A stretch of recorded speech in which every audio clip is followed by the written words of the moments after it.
हाल ही में दिवाली के पावन अवसर पर हिंदू सभा मंदिर में खालिस्तानियों द्वारा भक्तों पर किए गए हमले से लोगों में भय उत्पन्न हुआ है। हमारे मंदिर, हमारे गुरुद्वारे पवित्र स्थान हैं, भक्ति, शांति और एकता के प्रतीक हैं। ये वह स्थान है जहां हिंदू, सिख और हर क्षेत्र से आने वाले लोग एकत्रित होकर उस दिव्य उपस्थिति का सम्मान करते हैं जो हम सबको एक सूत्र में बांधे रखती है। ऐसा हमला केवल एक समुदाय पर नहीं बल्कि हमारे पूरे राष्ट्र की आत्मा पर एक चोट है। इसका उद्देश्य हमारी एकता को तोड़ना है, डर का बीज बोना है और हमें एक दूसरे के खिलाफ खड़ा करना है। जबकि होना यह चाहिए कि हम सब एकजुट हों। जब गुरु नानक देव जी महाराज को आत्मज्ञान प्राप्त हुआ तो उनका पहला शब्द मानवता के लिए एक था।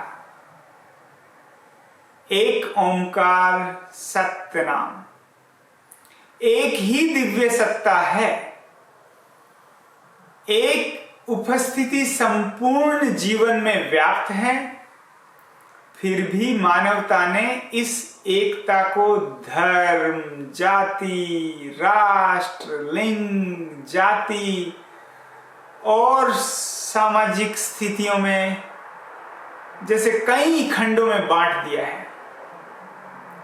गुरु नानक देव जी की शिक्षाएं हमें इन विभाजनों से ऊपर उठने और एक दूसरे को उसी दिव्य प्रकाश का प्रतिबिंब मानने की प्रेरणा देती है। गुरु गोविंद सिंह जी ने जब खालसा पंथ की स्थापना की थी तो वो धर्म की रक्षा के लिए की थी, गुरुद्वारों और मंदिरों की रक्षा के लिए की थी, न्याय व धर्म के मूल्यों की रक्षा के लिए की थी। लेकिन इस तरह के हमले गुरु की शिक्षाओं पर एक सीधा प्रहार है। गुरु नानक देव जी और गुरु गोविंद सिंह जी और सभी गुरुओं ने मानवता के पवित्र विरासत को जो रखा है उसका ये एक अपमान है।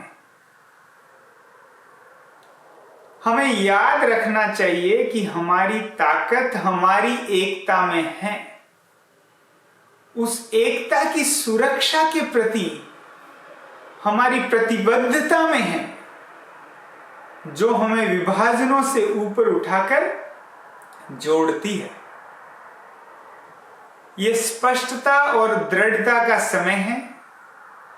हमें कुछ लोगों की विभाजनकारी हरकतों को, हिंदू सिख की जो सदियों पुरानी एकता है उसको हमें कमजोर नहीं होने देना चाहिए। हमें इन उकसाओं से हमारे साझा विरासत, सम्मान और समरसता को टूटने नहीं देना चाहिए। हिंसा में जड़ें जमाने वाली कोई भी विचारधारा, चाहे वह कितनी भी उचित लगे, हमें एक बेहतर दुनिया की तरफ नहीं ले जा सकती। सच्ची शक्ति एकता में है, विभाजन में नहीं। समझ में है, डर में नहीं। और शांति के पुल बनाने के साहस में है, नफरत की दीवारों में नहीं। जैसा कि मैं हमेशा से जोर देता आया हूं, हमारे समुदाय की सुरक्षा और संरक्षण सुनिश्चित करने के लिए हमें आगे बढ़ना होगा। अपने अधिकारों का दावा करना होगा और अपने नेताओं से जवाबदेही लेनी होगी।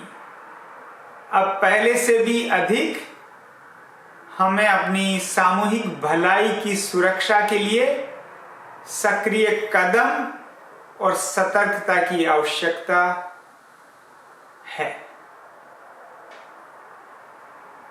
जो लोग विघटन फैलाना चाहते हैं उन्हें हम ये कहते हैं कि हम साथ में और भी मजबूत हैं। आपके कृत्य हमारे एक दूसरे के प्रति समर्पण को हिला नहीं सकते, ना ही हमें हमारे साझा धर्म, सहनशीलता और करुणा के मार्ग से भटका सकते हैं। मैं हम सभी से आग्रह करता हूं कि हम क्रोध के बजाय उन मूल्यों के पुनः प्रतिबद्धता के साथ प्रक्रिया दें जो हम सभी को ऊंचा उठाते हैं। ये घटना हमें याद दिलाती है कि हमारी जिम्मेदारी है कि हम अपने युवाओं को ऐसे मूल्य दें जो समझ का विकास करे, न कि विभाजन का। एक ऐसा समाज बनाए जहां हम सभी अपनी आस्थाओं से परे सुरक्षित, सम्मानित और प्रेम पूर्ण महसूस करें। आइए हम न केवल हिंदू, सिख, ईसाई, मुस्लिम या यहूदी के रूप में बल्कि इंसान के रूप में एकजुट खड़े हों। ऐसे अस्तित्व के रूप में खड़े हों जिनकी साझा जिम्मेदारी है पवित्रता की रक्षा करना। हमारी शांति, हमारा परस्पर सम्मान और हमारे समुदाय। साथ मिलकर हम किसी भी चुनौती पर विजय पा सकते हैं और साथ मिलकर हम आशा, एकता और साहस के प्रतीक के रूप में उभर सकते हैं।